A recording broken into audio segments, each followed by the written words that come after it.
Sorry.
Five, four, three, two, one, launch.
Yes.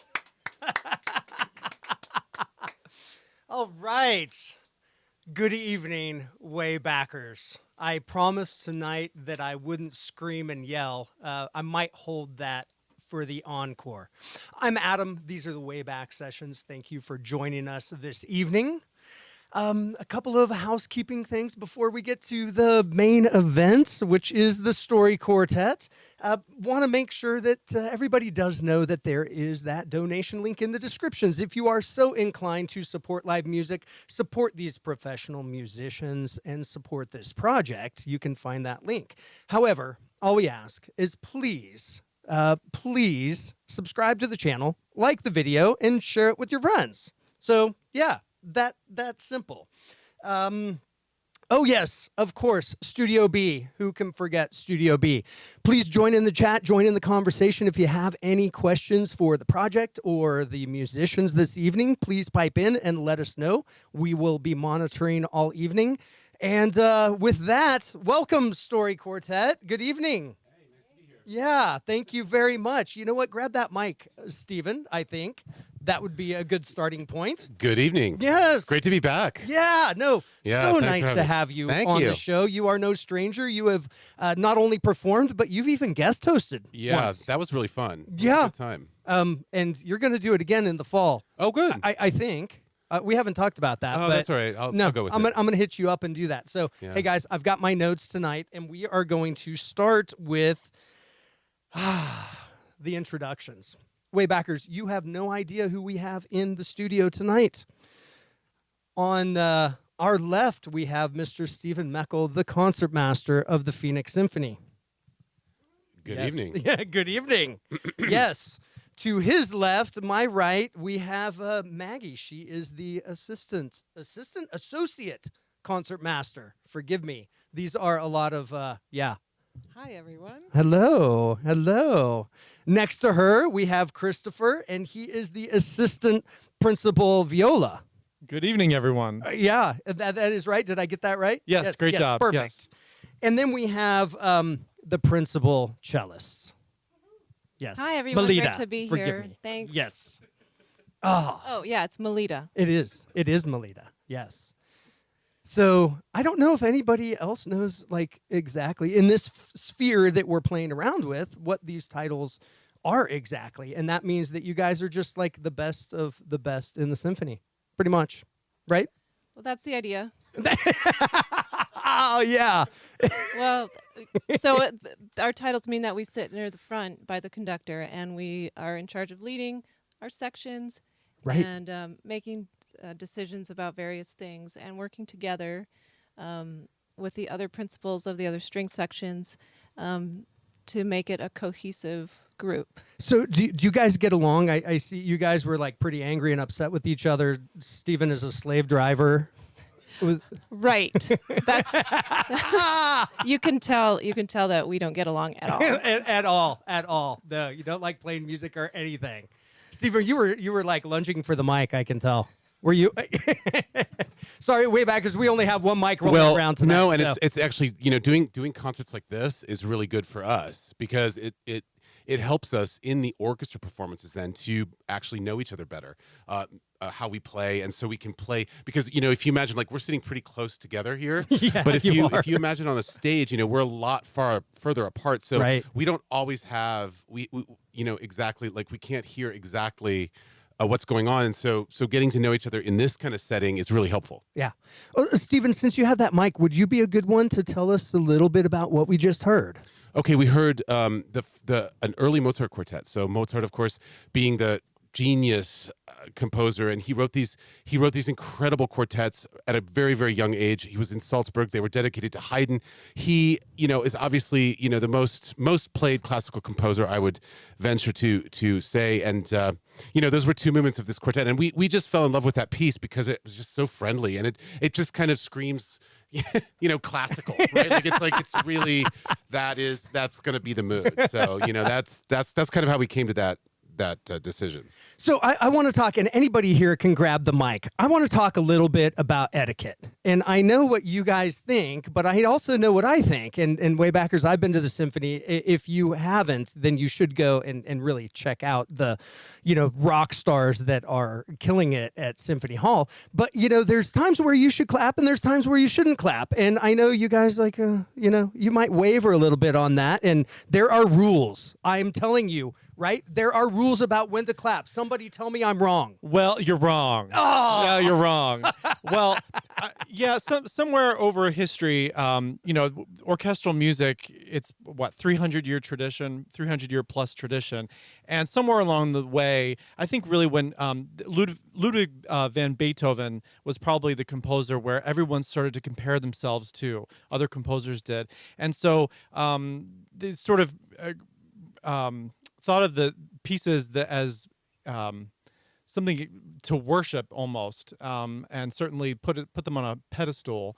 And over time, so if you go and you listen to a symphony, so say Mozart's Symphony Number 25, those are divided into 4 movements, and ideally, maybe you want to not clap in between the movements, but it's 2021, and if the spirit moves you and you liked what you heard, clap. And unfortunately, there will be some people. Okay, so my other colleagues want to speak. Yes. You call them. Okay, Maggie. Yeah, what do you, Christopher, well said. Thank you. Thank you for clearing that up. But we have an addendum. Well, this sort of raises a point. Something I just really don't like or agree with. Yeah, the rules are in place. The etiquette is there for centuries. Mm-hmm. But, if you're watching gymnastics or Olympic Games or something and somebody does something outrageous and fabulous, Yeah. everybody jumps up and claps and it's electricity in the air. And I just love that. It Now, is. granted, if it's a quiet moment and, it disturbs the piece, that's not a great thing. But I think the rules are just a wee bit too strict these days. Okay. So you Well, have something to add I too. do, because well, let's hear it. so when Mozart would premiere his operas, by the way, if Yeah. people weren't yelling and jumping out of their seats during the performance, while it was being played, and He was clapping, not happy, he right? wasn't happy. So it sort of changed. We sort of changed with Mahler. So he started Okay. writing these symphonies that were like an hour 30 long, and Yeah. just had a lot to say. And he was the one who started this like silence in the concert hall kind of thing. And prior to that, people really did treat music kind of like we would another, like our popular music concert today. Yeah. Where you're a little bit more relaxed. But I think it's really fun. I think if you feel like clapping after a big loud ending, clap. It's See, I love hearing this from the musicians, because you go and keep that mic for a minute, but you go and sometimes you get a naughty look from somebody when you're clapping at the wrong time. And I've just taken up, hey, I'm not going to clap until it really starts going, and then I'll join in, and then that's the best cue I have. And if I go out to a club like the Yucca or whatever, and I don't come home with my voice being gone, then it wasn't that great of a night. It's just kind of what happens. So, Stephen, let's move on to some music. Can you Let's do please it. introduce this next piece? What are we going to hear? We're going to hear some Kreisler. Fritz Kreisler was one of the great 20th century violinists, and he he was known for his incredible charm, and in fact, Mozart wrote these early symphonies, with Vienna in mind, and Chrysler, of course, a couple hundred years later, composed these in Vienna as well. So this is really truly Viennese music. This is truly what inspired an entire generation of music making. And this piece is called Liebesfreude, which means love's joy, and it's one of the top 10 pieces. I've recorded it. I've played it a lot because I love this type of music. This would have been the type of music that would have been played in cafe houses, and you would be walking around from tables. And so you can just kind of imagine that with a nice, very sweet Austrian, I don't know. Am I allowed to clap beforehand?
I might have yelled there a little bit way back. Sorry. I was back here conducting. You can't see that, and obviously, no, the audience can't see that. I know you can. He was keeping time. We were keeping everything going. Oh man, you guys are so awesome. We're going to take real quick before I get into my next part. I want to remind everybody to, that there is that donation link, and we do have professional musicians. This is how they make a living. So support live music, support the musicians that make this show happen, and support the show. Real quick, Studio B. Do I hear Studio B out there? Hello, hello. Hey. What's going on out there in Chit Chat Land? Anybody enjoying the show? Is there anybody watching us tonight? There are a ton of people watching us, and it's a great conversation online. One of the questions was how many hours or how much do they practice, or how is it just for this performance itself? Ah, yeah. So wait, how many questions was that? How long did it take for you to prepare for this tonight? So, I mean, we've been playing, so obviously we play together in orchestra a lot. So we've been playing some of these programs quite a bit. And frankly, the biggest issue, and I'm sure this is kind of across the board with musicians, you can rehearse as much as you want, but really the concert's the telling. Yeah, like, live's as soon as different, you're playing, right? That's when you know when you put in the work. So we've been rehearsing this quite a bit, and we've played it over the past couple of months, a few times. And, personally, I mean, we practice individually quite a bit, but here, I'll pass. No, that's what it takes. I mean, that's what it takes to, geez. I mean, you guys are all masters. So, yeah, Maggie. Yeah, I was just going to add to that the fact that we play together regularly during a normal year, that is. It's been quite a while for us. This year, not as often as we wanted to, but the past couple of months we've been able to play a lot together, and it's just been so great after this year to be able to do that. The other thing is going back to just working with colleagues. We are really lucky. It's kind of unique. We do get along, and it can happen where you got wars going on and people refuse to look at each other and will not work together. So, that's established, and it's really a great situation to be in. And obviously, way back, because I was totally joking about that earlier. I mean, this is just a great group of musicians that gets along wonderful, and you can hear it in the music. That love doesn't come through without that. So real quick, I want to get into some stuff you guys are doing. So you guys are performing with, I think, Banana Gun, the Deadbeat Cousins, Future X's, and Kevin Pryor of The Real Fakes at the Yucca Tap Room on the 18th. That's tomorrow. Sorry, I think I've got the wrong notes. Sorry, way backers. Anyway, that show is coming up on Saturday, and it is going to be awesome. But no, you're tomorrow. No, Saturday, the 18th. I don't know, what is today? The 17th. Tomorrow night, Friday night. Okay, so tomorrow night. Anyway, but really, you guys are, a couple of you are headed to Santa Fe in a couple of days. That is true. Frantically packing for the summer as usual. And Done this this for show, many years, and it's never different. And we interrupted your packing tonight, right? It's a good thing. It's a great thing. So tell me, why are you going to Santa Fe? What's in Santa Fe? So there's this fabulous opera house sitting on top of a mountain. It is gorgeous. Yeah, it's absolutely exquisite. And so last season was canceled, but we're back this summer, and we're so excited. Yeah, and you've been there. You've played there a few years in a row. Kind of like 36 to be exact. But first, I say I started when I was 5, so right. sounds So better, it right? puts you at like 42 or so.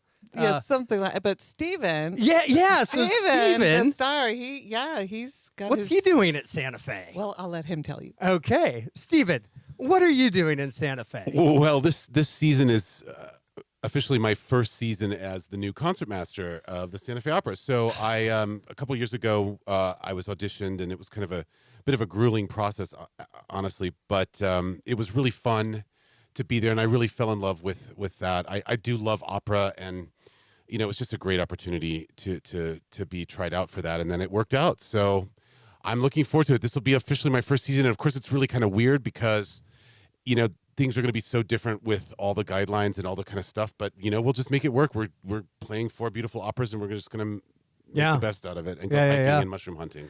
So, so real quick, Christopher, Melita, what do you guys have coming up, playing wise? Well, actually, personally, not much. Only because usually I sub at the Grant Park Orchestra in Chicago in the summers. Of course. This summer, because of COVID, they're not using as many people on stage this summer, so I probably won't get called, which is okay. So it'll probably be a lighter summer. Try to find some other projects to do. Maybe figure out some other recitals or something. But that's about it. And just endure the heat. Yeah, endure the heat. I might need to call in a quartet for some stuff I've got on my mind. We'll talk about that We'll off talk. camera, though. I don't want to lock you into anything. And Melita, what are you up to? Well, the summer is usually a time to sort of kick back with my family, who I don't get to see a lot during the season. But this year was pretty unusual. Then they were at home doing school, and the symphony wasn't playing. So we've had a lot of great time as a family, and I'm really thankful for that. I've also had the chance to do chamber music like we're doing now during this year, and I'm looking forward to doing more of that this summer too. So. Yeah. And you know what? Hand that back to Christopher. Oh, hello. Hello. You're mine Is again. this thing on? Is this thing on? Yeah, no, it's on. I promise. So, Christopher, let's hear some more music. But can you tell me about what we're getting ready to hear? Yeah, so I don't know if anyone out there has heard of a composer named Antonin Dvorak. He was a Czech composer from the 19th century. And the thing about his music is it was very much inspired by his homeland. He loved folk music, loved the music of the people, I guess, if you will, of the common folk. And he always would put that music in his music and sort of elevate it to the form of classical music as we know it. But what we're going to play for you is his American quartet, American String Quartet. It's one of many quartets that he's written. What's special about it is actually he wrote it when he was here in the United States. He was the director of the school in New York, which I believe now is Juilliard. Is that right? I think it was called like the New Music School or something. Way back in the 19th century, but it's now called Juilliard. But he was the director of the school there, and he loved Negro spirituals, and that's the type of music that he believed was real and true American music. So there are many elements in the quartet we're about to play for you. Some of the sort of melodies, there's some hymn-like melodies in the slower sections, but he loved America, and this is the last movement, the fourth movement of that quartet. I'm going to clap again before we get going.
Oh, Waybackers, good evening again. I hope you guys are enjoying this as much as I have. I've been waiting for a while for this band, quartet. Can I call you a band? Am I allowed to call you a band? Somebody grab the mic. Yeah, no, you guys are a band. I mean, this is about as rock and roll as it really gets. I don't think people understand this is where it all comes from. We all have in the Western world only 12 notes that we're all playing. It's so interesting to see how everybody jumps into that. So we need to check in with Studio B. I want to remind everybody to subscribe to the channel. But I know a question that I think is coming up from Studio B, and we all kind of I just want to jump into it. Oh, do you? I do. Are you a mind reader? I mean, this chat feed is insane right now. Is it? So Okay, well, many give good me- questions. Okay, real quick. Who has the oldest instrument? Go. Oh, we haven't. Is it? I think so. Okay. I think it is. Okay. This is the granddaddy, 1761. And it's French. Wow. It is French. Yes. Made in Paris. Benoit Fleury was the name. So let's get into this right now. Waybackers, Steven and Maggie both play a French violin. And over the years, I've had the pleasure of hearing them up close and personal and paying attention to them in different ways. And I personally think that there's a different tone. Steven, I think your violin has a darker tone, and I think yours is a bit brighter, Maggie. True or false? I don't know. Here, Steve. Oh, I definitely think that's true. I mean, and Okay. partially because when I chose this violin, Yeah. I chose it for its kind of darker sound. Right. And I think that is a brighter. You'll notice there's a slight. Okay. Yeah, let's do some A and B here. Can we do some comparison? You'll notice there's a slightly different shape to the violins. And so there was a model that there? was done. Where that is was- that shape Yeah, oh, difference? Everybody wants to know. Yeah. So this is less broad. Okay. So this is the actual Strad model. Ah. Yeah, and this is a Guarneri del Gesù model. So you'll notice that the bottom is a little bit wider, and so that gives it that slightly deeper. Now, Stephen, when you say Strad, you mean Stradivarius. Thank you. The famous Stradivarius. Yes. Yeah, and so that's how instruments kind of create. That's how sound is created through the shapes and the forms of the Yeah. wood. And let's date yours. Mine's around 1820. Oh, Yeah. so new. Yes. Oh, Yeah. jeez. Also Paris. Viom was a wonderful builder, and this violin's kind of, everybody's a little bit mystified by how it's actually been put together, because Something about the top, right? yeah Possibly. the bottom is actually older, and so the bottom part was probably made earlier, and then they adjusted a top to fit. Yeah. Later on, and Viom had a lot of students in his in his shop. Mm-hmm. So a lot of times his violins were finished by his pupils, and so it just kind of depends. It's like, yeah. yeah, it's hard to tell. So I want to see if I can get the band tonight to do something. I want everybody to yell out at once. You've Okay. got to eat the mic. Wait until wait until I. Man, I had to change up mics tonight because Steven's got my mic. It's not my fault. Sorry. Yeah, no, but you sound great, and it's yeah. You're the be one here that all night. deserves it. Thank So, I want you to scream out the answer if you know it. Everybody, is it French, Dutch, or U.S. instruments tonight? Oh, that just fell flat.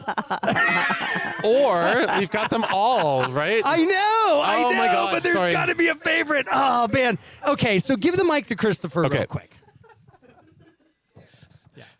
Hello. Hello, Christopher. Tell me about your instrument.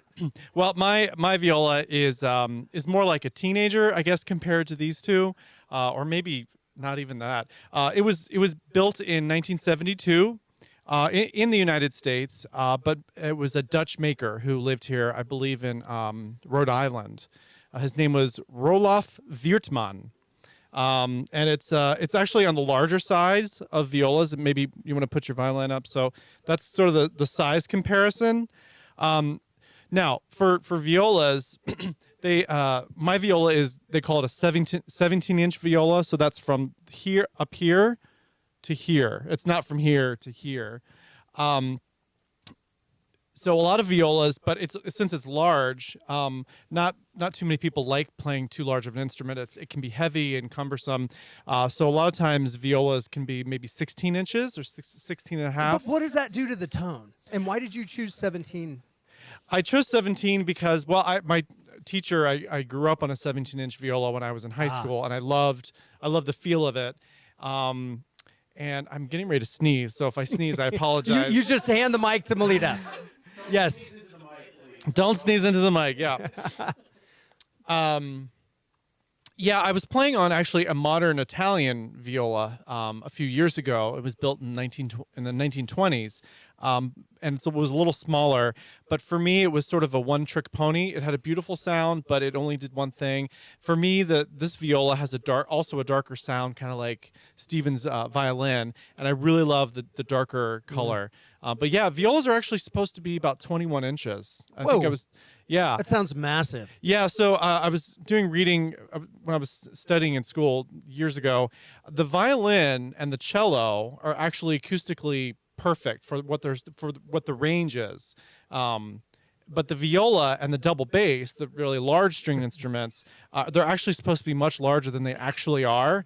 So I think if my viola is the 17-inch, I think the size is actually supposed to be 21 inches. But there's just no way to play up here. Brutal. You may have to put an end pin on like a cello. But what about a bass? What happens to the double bass? Jesus, excuse me. I don't know. It's enormous. It's just impossible to play. So. So, Melita, I want to talk about your instrument because that was also made here in the States, but. Yeah, it was. This cello is made by a maker in Chicago named William Wedby, and this particular instrument was built in 2005, so it's pretty new. And he's a pretty well-known maker for cellos especially. A lot of professionals are playing his instruments, and they sort of hold up to the demands of professional life well, whereas some older instruments sort of come apart at the seams more quickly than others, and are a little more temperamental. Whereas a new cello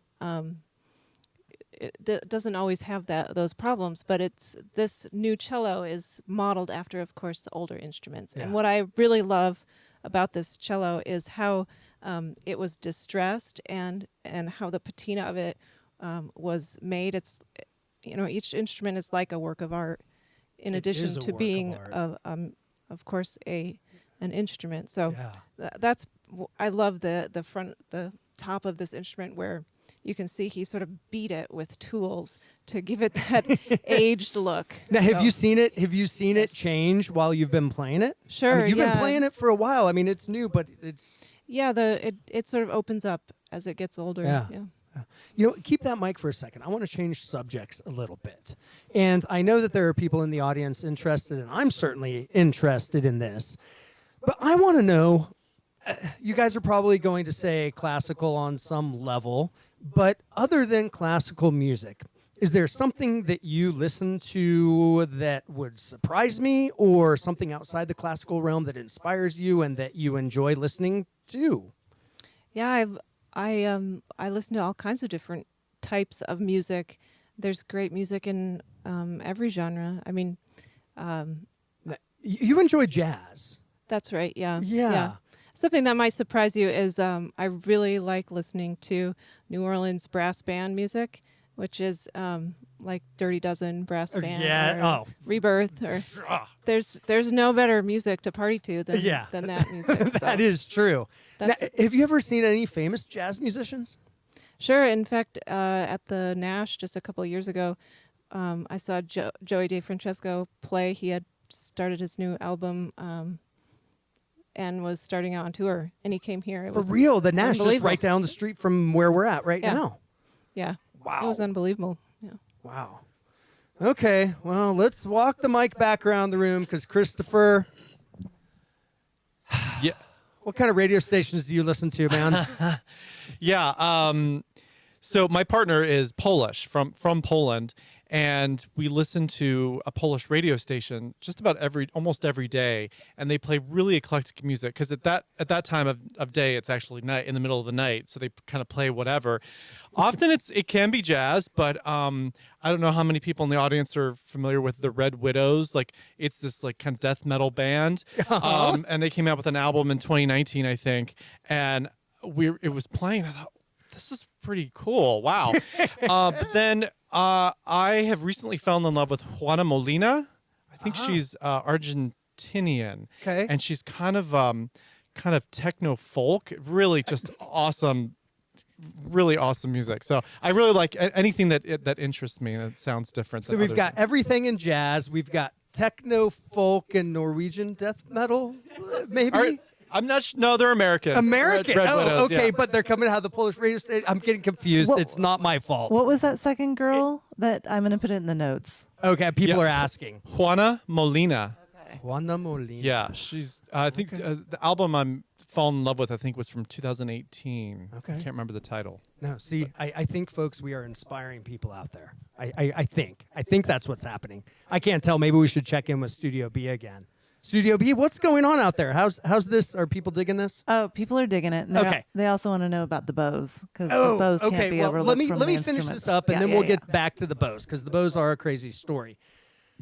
Maggie, So I'm kind of like Melita. It's the jazz and big band. Love that. But I also, I don't listen to a lot of music. come on, all you're the a rock and roller. time. I know it. Okay, I grew up with Beatles. Love Beatles, of course. But Zeppelin? Errol Gardner and Django Reinhardt, Zeppelin. Mm-hmm. Love Zeppelin. Okay. So Mahavishnu Orchestra. Mahavishnu Orchestra. We were chatting about one, that, right? One, Yeah, Thelonious John Monk. McLaughlin. Yes. Absolutely. And Stefan Grappelli. That's another one. And the old guys. Yeah. Love them. And Steven, you are a big rock and roller. Well, I have to say. So I'm really weird. So I listen to I don't listen to a lot of music, but I can listen to very eclectic music depending on my mood. But I've sort of like really enjoyed listening to some of the kind of heavier metal bands in here, which I know really surprises me. So the ones that we've had on the Yeah, show, so like I'm- Moons, Birds, and Monsters. specifically that one. I was like, well, so shout out to you guys. I'm Okay. I've got and the you album did, and I'm you like- did meet Zach, and you met all the guys. yeah, Jared, exactly. And, So I'm like, I was like, that's new for me. That kind of that Yeah. kind of overwhelming amount of sound that comes out of that style of writing. That's cool. I think Yeah. that's really neat. And I mean, and then of course I still like kind of old school country sometimes. Of course, no. You I are our know. country I'm a boy in country the room. boy. You're the country boy in the room, and that's I'm the cool. country boy in the So you room. know what? We're going to get into more music here, but I do want to address whoever was asking about the bows because that is a really neat thing. And could somebody maybe address what that means, why it's important, and what is the significance behind, Yeah, I mean, some people say the bow is more important than the instrument. It's the bow is kind of like the paintbrush, that you can actually manipulate sounds and textures. The instrument's just the box, the resonating chamber. French bows have become the standard. They were so I don't have a French bow. I have a German-made factory bow from the 1920s. I don't know what everyone so else new. has. And mine is English. William Hill and Sons. Yeah. Yeah. Okay. Nice bow I've had for many years. And yours?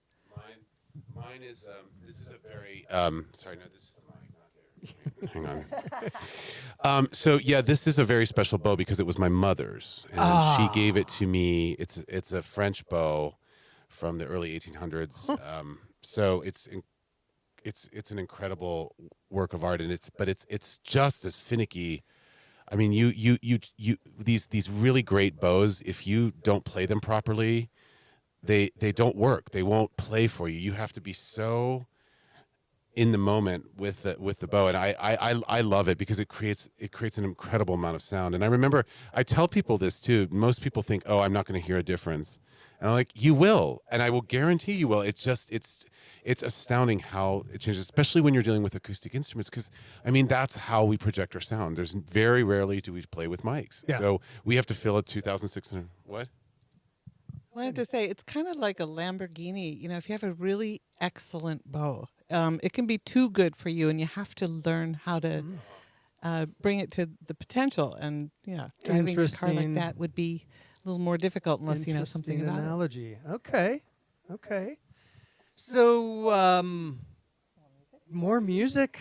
Is somebody who is? I've lost my notes. No, I have them here. What are we going to hear next? Well, we're going to go to probably the most standard symphonic composer. That's kind of our meat and potatoes of symphonic literature. Johannes Brahms also lived in Vienna and is considered one of the great symphonic writers. He's written an incredible amount of chamber music and as well, and an incredible violin concerto, incredible double concerto for violin and cello. Just one of the top, really one of the top, just geniuses that have come out of this genre. So we're going to play actually a couple pieces, but this first one is from a serenade, and it's an early piece of his that he was petrified to write a symphony. So you have to imagine. So, the Beethoven. So Beethoven came right before him, and Beethoven wrote his Ninth Symphony with the famous, joyful, that big chorus at the end. We should play it. Yes. Right now? Well, later. Come on, do something.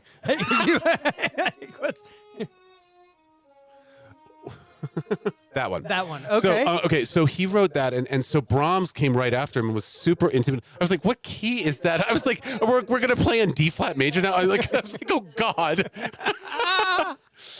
But no,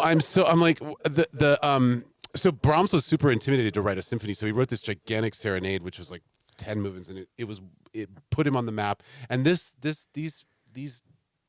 movement is made up of two minuets that kind of are contrasting, and we just love playing this. And again, it's just such thoughtful music. I always say with Brahms, it's like listening to Brahms, it's just always, you can, if you need to read something difficult, listen to Brahms. It'll help you be in the moment. So you're real quick though. You're playing the minuets, and then you're going to go into. Are we going to stop again, and you're going to announce the other ones? We can. It's your show. Yeah, I love it.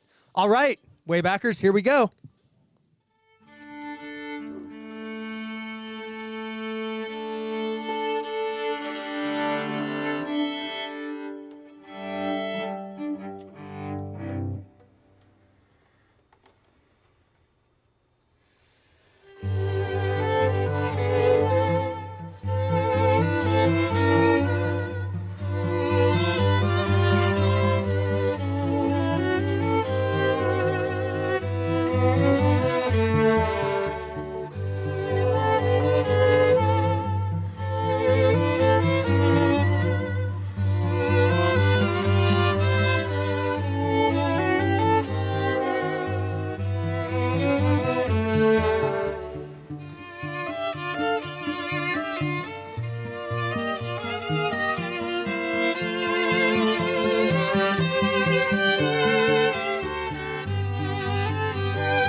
Okay, Steven. You know what? Yeah, the mic is back on you. That was beautiful. Oh, isn't that a great piece? That was beautiful. Stunning. So I want you to introduce these next couple of pieces because they're, well, I really like them a whole lot.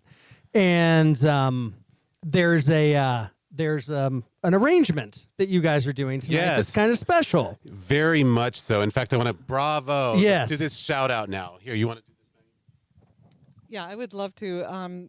There's an arranger. His name is Matt Naughton, and he was so generous this year for the symphony. He allowed us to use his arrangements to make playlists, to record playlists for Alzheimer's facilities, for education purposes, for homeless shelters, because really all we could do is record before we could go places. And he was so kind as to allow us to do that. So I got in touch with him. I ordered these arrangements of 2 Hungarian dances, number 1 and number 5. And we really wanted to use them tonight. So I got in touch with Matt and asked if he would allow us to use them. And I hope he's listening tonight. I hope Matt, so, you're there. too. Anyway, we wanted to give a shout out to him. Yeah. Thank you so much. These are amazing. And by the way, it's not just you that likes these. I know. Really. I know. We love to play them. And, you know, Hungarian dance, especially the 5, we've played a million times, but I still enjoy playing that. Yeah.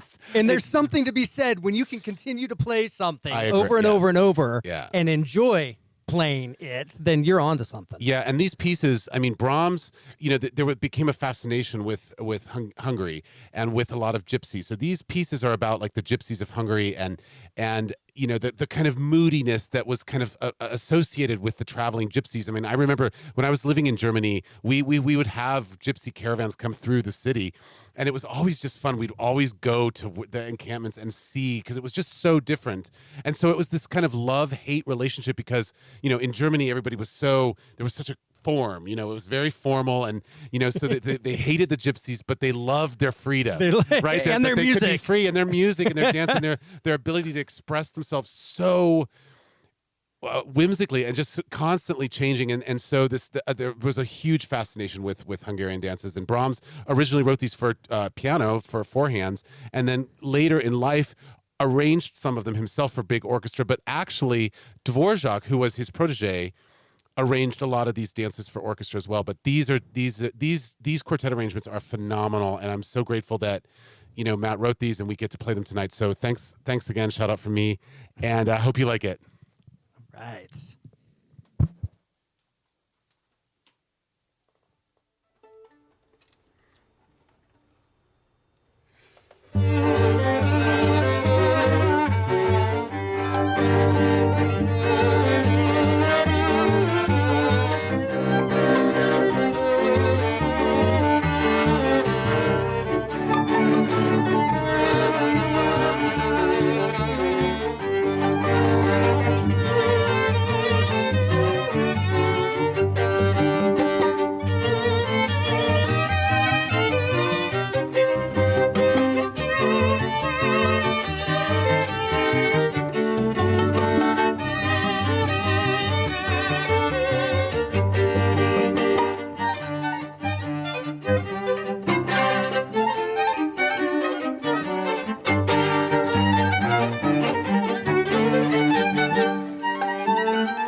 Bravo.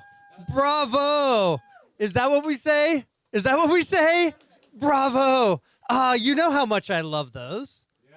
You do. Did you play those for me tonight? Absolutely. Okay. Well, so thanks to Matt for letting us use them. So that's really yes, special because yes. it's really important too. It's not, it's really generous to get to do these. I mean, these composers also need to make money. So we really appreciate kind of looking out for each everybody other. does. Yeah. And hopefully That's awesome. people are, you know what, the whole point of this show that we've been running for the past 5 months, I promised diversity, and we have showcased it all season. And I think that going from, Wormfur last week, where we had hard punk rock, aggressive craziness in here, to Quartet is illustrating exactly what we're doing. And I love you guys. It sounds so good. I am so honored that you guys would come in here and do this. And is this a new experience for you guys to be doing a live stream and the cameras and the lights? And I mean, you guys have lights and all that going on all the time, but what are your feelings on that, Christopher? I guess since I have the mic, yeah, it's definitely one thing when you're on a stage and there's the audience in front of you.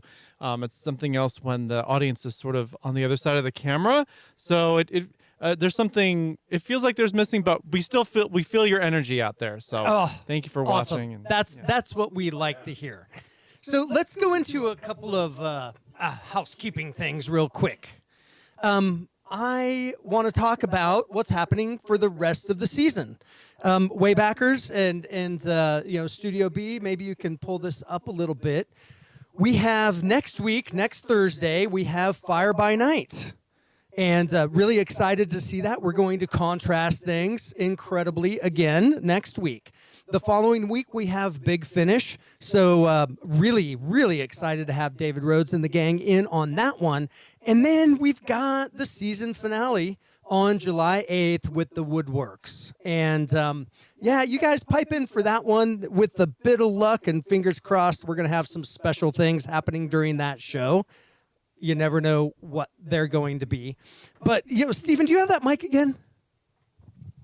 I wanna say, so hey, man, you've got a new album coming out. And there's like 2,000 copies floating around, and I don't have one yet. What gives? Yeah, look, they're taking their pretty time, so it's on its way. So let's talk about that. Studio B, I lined something in there. There should be his album cover in there that we can all take a peek at on there. It's called Say Solo.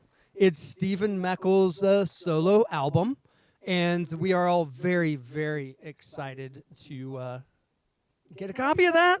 Yeah, well, you will. I mean, we recorded it in here. Sorry, I don't know what to tell you. I mean...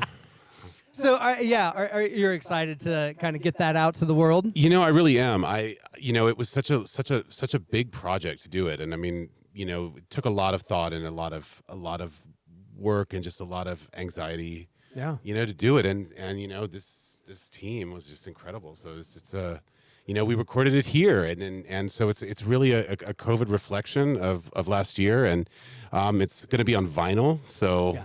It's very special. There are a ton of vinyl copies. Waybackers, you need to get in line. You can go to stevenmoeckel.com, or you can contact the Wayback Sessions, or go and follow Steven everywhere and follow, all of these people on all of the social media, except you, Melita. We're not going to follow you because I don't think you have. You know, good luck. Yeah. No, believe me, I was doing my research and I had no luck. I had no luck. So we've got next week and the rest of the season out of the way. We've got new album coming up, and you know, I guess it's time to. Can I scream at the camera now? Can I scream, everybody? Can I? Okay. Okay. Studio B, are you ready? Okay. Encore! Encore! Oh yeah. What? What?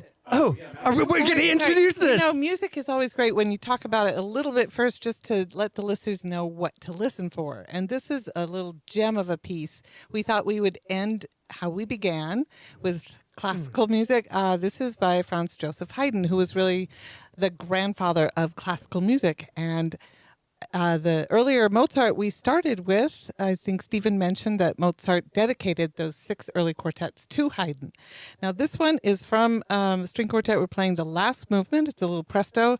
It is nicknamed The Bird. And there's a reason for that, because you'll hear a lot of chirping going on, especially with Steven chirping between us, the 4 of us. And you want to demonstrate at the very end. Get this though, you know, it doesn't end with a bang. It ends with the birds fluttering away into the sky.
That was the end. That's the end. Oh, sorry. That's not fair that was the end. That's the end. That's the end. So, no, grab your mic. We need to All finish right. this up proper. All right. Thank Steven. you. Yes. Yes. Okay. That was the end. So hopefully I have my focus right. I can't tell. I can't tell anymore. So Waybackers, here's the deal right now. You have just witnessed an amazing thing on this show, and you have participated in supporting live music, the live music community. Go and see live music. Go to Symphony Hall. Go to your local bar and see your favorite band. Go find a band that you don't know is your favorite. Buy their songs, buy their music, go stream their tunes, go buy tickets to shows, do whatever it takes, because this is important in the world. It's important to me, and hopefully through this show we are illustrating all of those points. So we love all of you guys. Story Quartet, love you guys. Thank you. Yeah, no, thank you very much for being on the show. I'm completely honored, grateful, and not exactly sure how I was able to coerce you into the room, but it happened, and I'm not going to ask questions. Thank you for having us. Oh. Really. This was an honor for us. It was so special. Yes. Thank you. No, thank you. And Waybackers, don't go anywhere, because you know what I'm going to do now? I'm gonna keep with tradition of the show. And we are going to, well, it's a little bit different, because I don't think you do this at Symphony Hall after a symphony, but you should. We are going to, throw up the house lights. We're going to turn on some background tunes. We are going to walk out of the venue and kick the beer cans out of your way as you head to your car, and you're going to spend that moment to decompress after a wicked awesome show. And even though I don't have a copy of the real album yet, I have the test pressing of Steven's solo album. So in tradition, we are going to drop the needle on an album, and we're going to turn the cameras around, and we're going to high five, and we're going to slap backs, and we're going to talk about what an awesome show we had tonight. Thank you all very much for joining. Thank you, each and every one of you, Story Quartet. Love you all, and let's check out some debut tunes. Yeah, woo! Awesome. So the cameras are still live. Yeah. And we're gonna. The audio's off. We're gonna go. Oh, no. Beer cans again. No. This is just kind of like the post, Yeah, it's just whatever. Just break it down, pack your stuff up. And Yep. No, we sit just. down, whatever you want to do. Just People love watching. what happens after you This is it. Oh, so This is the good. glen. That's the vinyl. That's Look the at vinyl. that. Wow. This is the Glenn Stalka piece. No, people just like. People sit there. How many people are still on? 55. Oh my God. Hey guys. Hey. Hey. Yeah, they'll This is sit so here amazing. for half hour Wow. and hang out with us, Oh, that's wonderful. just as we pack Are instruments they and. asking any questions? talk or and- just hanging themselves? Everybody is like, oh my gosh, this is so Yeah, special. thank you. Oh. Amazing. I Love you guys. Thank you. Yeah. Thank How you. did you? Why did you start this? Yeah. Like, what made you decide this is something I need to spend my whole life doing? Like this takes forever. to put So- together, right? Yeah, a lot of production. Unbelievable. So I play music. I have bands. I'm professionally do video. I've had an audio studio in some capacity for a long time. And my during COVID, I said, well, I still want to play, and I'm going to start a live stream so that my band can play, which Brian is my bass player. Aha. Cool. And so I told a few people, and they were like, that's an awesome idea and super selfish. And I went, really? And they were like, yeah, man, you know so many people, because I've been playing in town since the late 90s. And they were like, you know so many people that could benefit from this, especially during COVID. Yeah. And I thought about it, and I brought a group of people together. My buddy in Seattle, my brother in DC, Brian, Kat. We came together and started figuring out what it would take to pull it off. Wow. And that's kind of how the Wayback Sessions were born, instead of just a selfish, hey, I want to play rock and roll in front of a camera. And yeah, we spent 2 months dialing it in and figuring it out and ripping through things. And once I pulled the curtain back and called my first contact, it was like apparent that I could not close the door unless I was just going to slam it and say no. Yeah, but it's just so So- cool. Who does the production when you're performing? Like, you just kind of do both? I bring in a guest host like Steven. So hey, I guess so host. hopefully, I know we're listening cool. to the music, but hopefully, you know what? I have a band, and we'll be playing in the fall, and hopefully, Oh, I'm gonna guess those. hopefully we can coerce Steven into being a guest host. So It's fine. Steven was the guest host when we played before, and then I bring in a guest camera person and a guest audio engineer.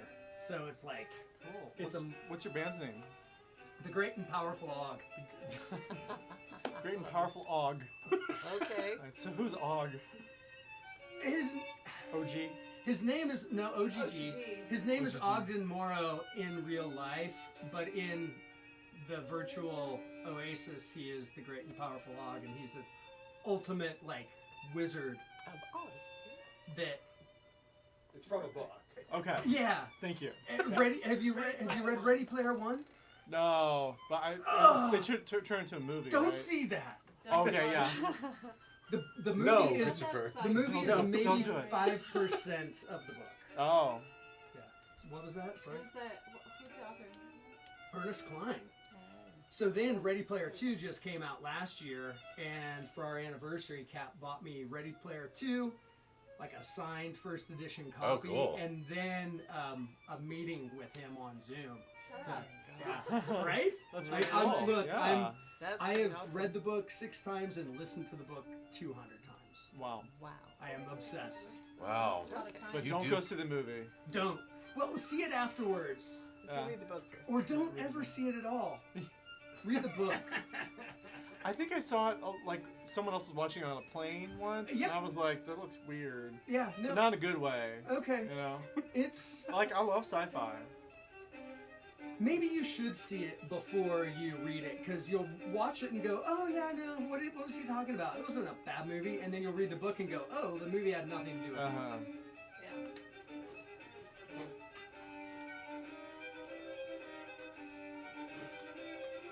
Amazing, guys. I mean, No, thank you. Studio B, you can come down the hall. it's like, you know, yeah, I've been playing in rock bands since I've been 16 years old, you know, and just seeing what you guys doing here is foreign to me, like heavy metal's foreign to you. I grew up with heavy metal, so you know, it's a totally different world for me, and just your techniques and the styles and the things you do just blow me away. Just everything. I mean, I was totally focused on you because that's as close to a bass as you get. It's probably the same scale length. It's got 4 strings, close. But I mean, it was really neat how you're doing the picado stuff and you're doing the bowing stuff and just And so for and just everything and all the different layers. Just so Brian had a my ears were just Yeah. orgasmic. Yeah. Nice. Good. Amazing. and Brian had a birthday. Oh. Happy birthday. Well, this was we're years ago. Like it don't Oh. yeah. Oh, okay. Years ago, Brian had a birthday. We're just not getting into numbers, right? Right. And so his dream was like he's got an amazing collection of bass guitars, but he wanted an upright bass. Oh yeah, that's how we met. Yes. Yes.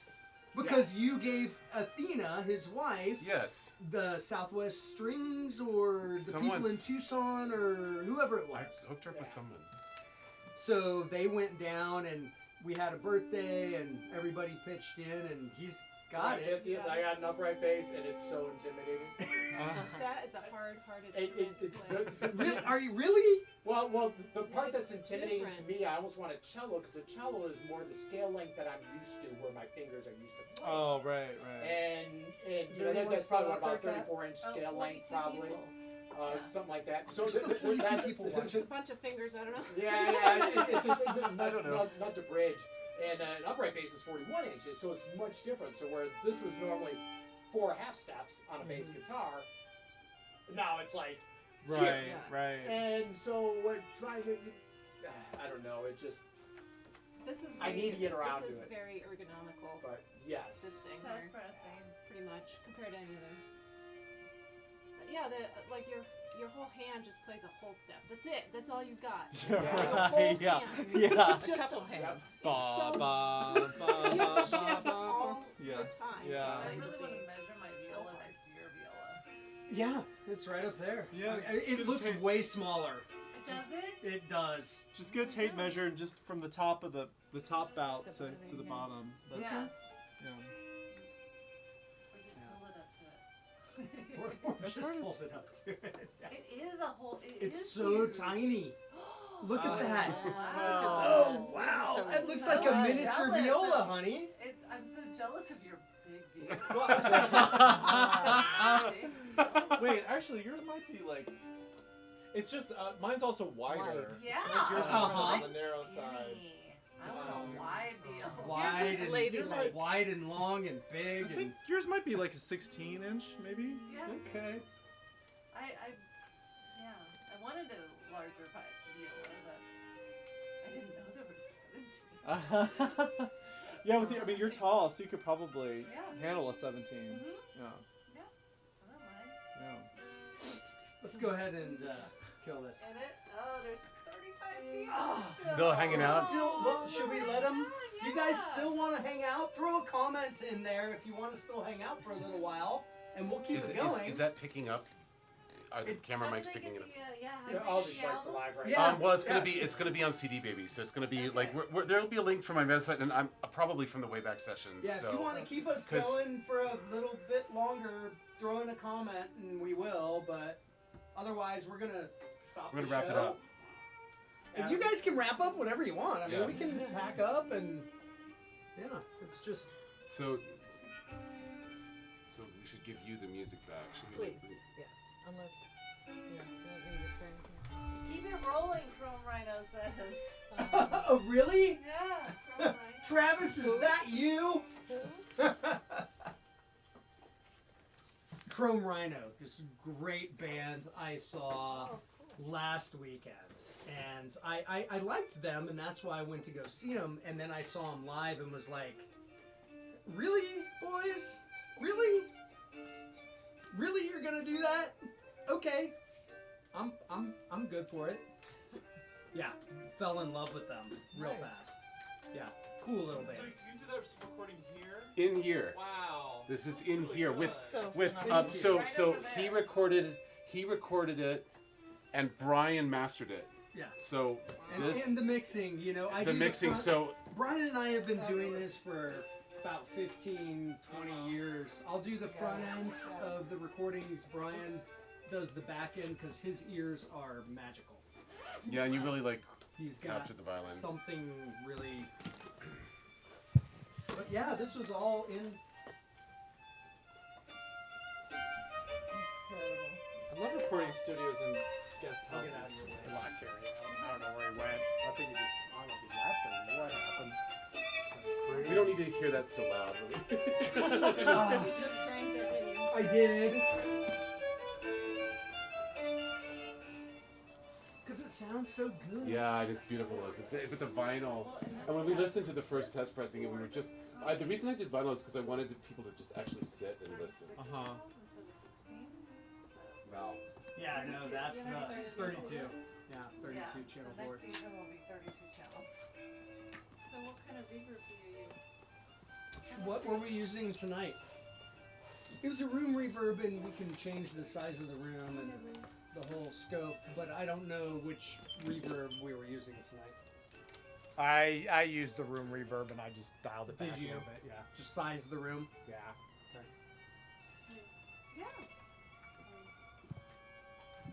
Look, I'm This gonna is really kill fun. this. I'm gonna I've kill never this. done anything like this before, so this is really Yeah. fun. Yeah. Yeah, It was great. Thanks for Like- having us. And, Again, like you were thank saying, you, when you play in front of Waybackers, people, and it's a totally thank different you. energy. Right, The first right. time Awesome we did our first bands. runs, and We'll we see were you guys playing in front next of week. cameras. I'm very camera shy. Uh-huh. And just, I don't like pictures, I don't like video of me, I don't like any of that stuff. So it was really weird to me looking at these black holes Right, right. when I don't like them to begin